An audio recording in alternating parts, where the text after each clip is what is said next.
Hi there, Steve here again, Steve Kaufmann, to talk about language learning.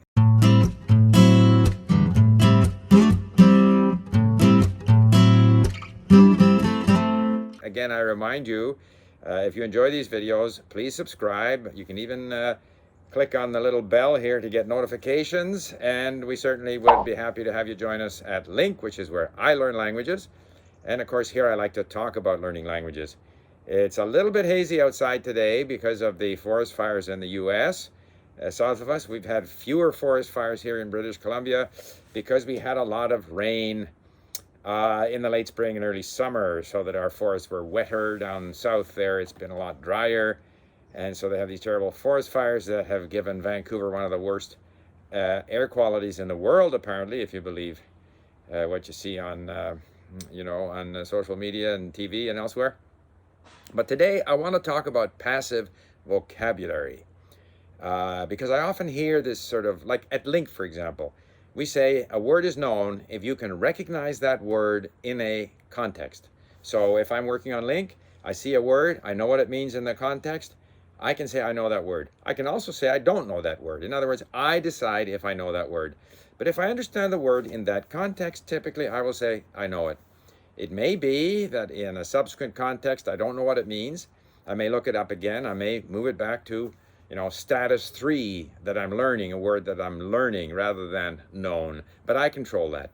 But the reason why I move words to known, as soon as I can recognize them, I'm not so demanding of myself. I realize that I know this word here.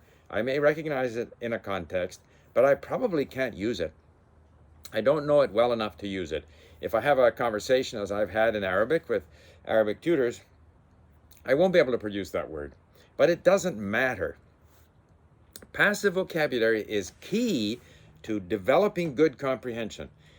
If I have good comprehension, and this, of course, is my goal in my 90-day challenge with Arabic, if I can understand podcasts in Arabic, even if I can't use all the words, then I can turn them on in the morning. I'm listening to a new podcast.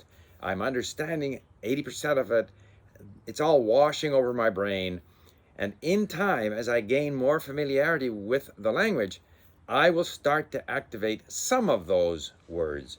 But my active vocabulary, what I can use, will always be a smaller subset of the words that I understand. But in terms of progressing in the language, what's key is comprehension.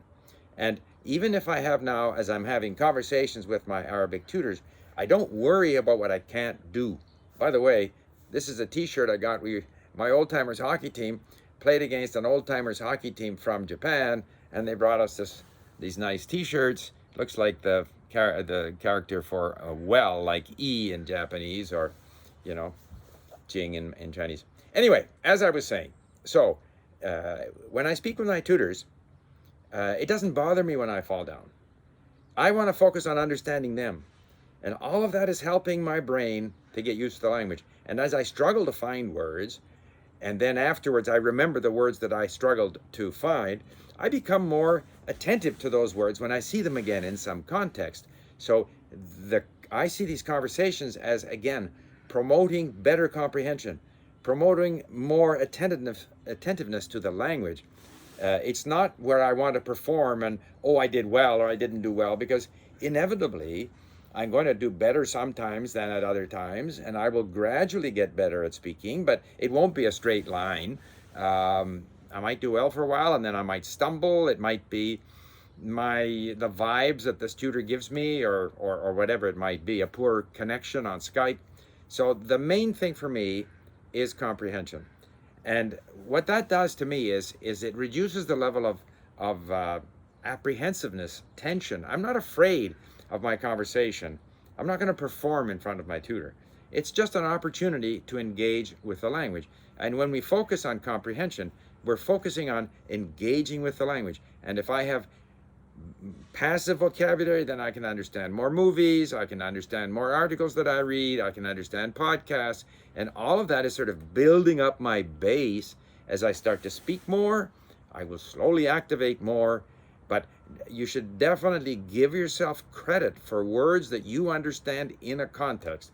And the idea that you're going to somehow try to use that word in different situations and only when you use it can you claim that you know it, you're going to end up with such a limited vocabulary, you will never achieve that broad base of comprehension that you need in order to move forward in a language. So I think I tweeted out, I said, this emphasis that, or this suggestion that somehow passive vocabulary is less important than active vocabulary is almost as damaging as the idea that you can, you know, master the basics of a language in the early stages. You can't. You can only get a better grasp of, you know, correct usage once you have enough experience with the language. Once again, passive vocabulary and comprehension. So that's what I had to say, and I'll have a look and see how this video turned out.